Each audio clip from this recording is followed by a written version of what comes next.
नाज़रीन, अवामी न्यूज़ में खबरें सिलसिलो जारी है। इन वक्त खेप्रो में खबर ॾींदा खेप्रो में रिटायर्ड उस्ताद अब्दुल रज़ाक मरी नदीम अहमद मरी जो अॻूणे सूबाई सलाहकार CMA सिंध मोहम्मद सिद्दीक उर्फ अबू भाई जी नाजायज़न ऐं कूड़ा केस दाख़िल करण खिलाफ़ खेप्रो जे मेन चौक ते हथनि में प्ले कार्ड खणी एहतिजाजी मुज़ाहिरो कयो वियो। खेप्रो मेन चौक ते एहतिजाज कंदे अब्दुल रज़ाक मरी चयो त CMA सिंध जे अॻूणे सूबाई सलाहकार मोहम्मद सिद्दीक उर्फ अबू भाई मुंहिंजी ज़मीन मां आपाशी अमलदारनि सां मिली गैर कानूनी मुंहिंजी इजाज़त खां सवाइ वाटर कोर्स कढायो आहे, जंहिंजे करे असां ज़मीनूं बंजर पियूं थियनि। हिननि चयो त दाइण तां मच्छरजी अबू भाई कूड़ा केस दाख़िल कराए धमकियूं पियो ॾे। हिननि CMA सिंध ऐं PP चेयरमैन बिलावल भुट्टो ज़रदारी खां मुतालबो कयो आहे त असांजी ज़री ज़मीन तां गैर कानूनी निकतल वाटर कोर्स बंदि कराए इंसाफ़ कयो वञे।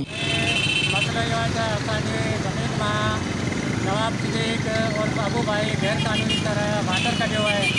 उन वाटर जे करे असांजी मनी सैलाब थी रही है ऐं आए दिन वाटर के पंप लॻाए ओवरऑल करे वाइनि था।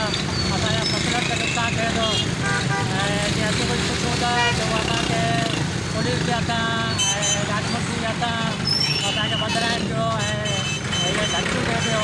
असां पूरनि पैसनि में असांजी धमकियूं ॾिए पियो।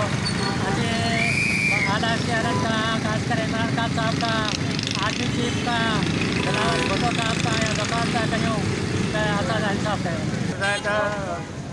नवाब सिद्दीक उर्फ अबू भाई जेको गैर कानूनी मुंहिंजी ज़रई ज़मीन आहे काई ते में उन मां जेको आहे सो वाटर कढायो आहे ऐं उनखे 4 साल थी विया आहिनि। असीं चई बीह रहिया आहियूं पर उहो कंहिं बि ॻाल्हि ते अमल नथो करे। ॾाढो माण्हू आहे पीपल्स पार्टी जो माण्हू आहे वज़ीर इलाइक़ा मिनी शाह जो मुशीर थी रहियो आहे ऐं असांखे कूड़नि केसनि में फासाइण जो हीअ जो कमदार धमकियूं पिया ॾियनि।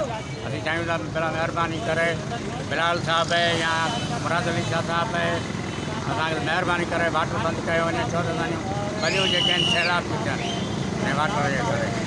मज़ीद खबरों और तफसीलात के लिए विजिट करें हमारी वेबसाइट www.awamiNewsHD.com।